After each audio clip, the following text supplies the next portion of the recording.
ইরানের মিসাইল আতঙ্কে মরিয়া দুবাইয়ের ধনীরা। বিলাসবহুল নগরী এখন যুদ্ধক্ষেত্র। চিরচেনা সেই ঝলমলে দুবাই আজ অচেনা।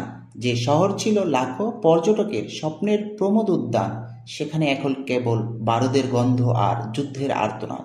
ইরানের অতর্কিত ক্ষেপণাস্ত্র হামলায় রীতিমতো ক্ষতবিক্ষত মধ্যপ্রাচ্যের এই প্রাণকেন্দ্র।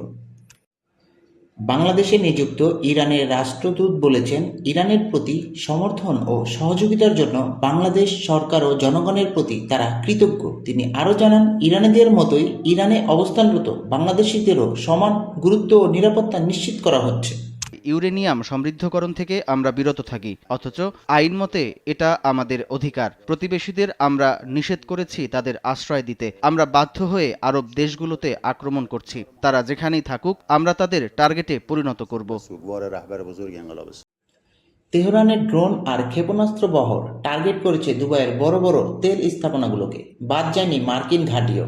আকাশচুম্বী অট্টালিকা আর বিলাসবহুল হোটেলের এই শহরটি এখন চরম উদ্বেগ আর উৎকণ্ঠায় স্থবির হয়ে পড়েছে। যুদ্ধ শুরু হতেই পাল্টে গেছে দৃশ্যপট। যারা একসময় পার্টি আর আমোদ প্রমোদে মত্ত থাকতেন, সেই ধনী শেখ এবং পর্যটকরা এখন দুবাই ছাড়তে মরিয়া। বিমানবন্দর বন্ধ হয়ে যাওয়ায় আটকা পড়েছেন হাজারো মানুষ। একমাত্র ভরসা এখন ব্যক্তিগত বিমান বা প্রাইভেট জেট, কিন্তু সেখানেও আকাশ ছোঁয়া দামের লড়াই। একটি ছোট জেটে ইস্তাম্বুল পৌঁছাতে খরচ হচ্ছে ৮৫,০০০ ইউরো। একজন যাত্রীর সিট ভাড়া পৌঁছেছে ২০,০০০ ইউরোতে। রিয়াদ থেকে ইউরোপগামী চার্টার্ড ফ্লাইটের ভাড়া ঠেকেছে $৩.৫ লাখ।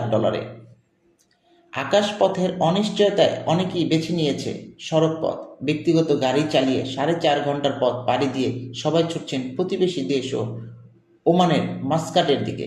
সেখানে এখনও যুদ্ধের সরাসরি আঁচ না লাগলেও মাস্কাট বিমানবন্দরের টিকিটও এখন সোনার হরিণ।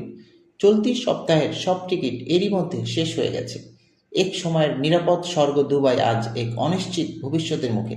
বিত্তবানদের অভিজাত্য আর পর্যটকদের আনন্দ সবই এখন ইরানের মিসাইলের ভয়ে ঢাকা পড়েছে।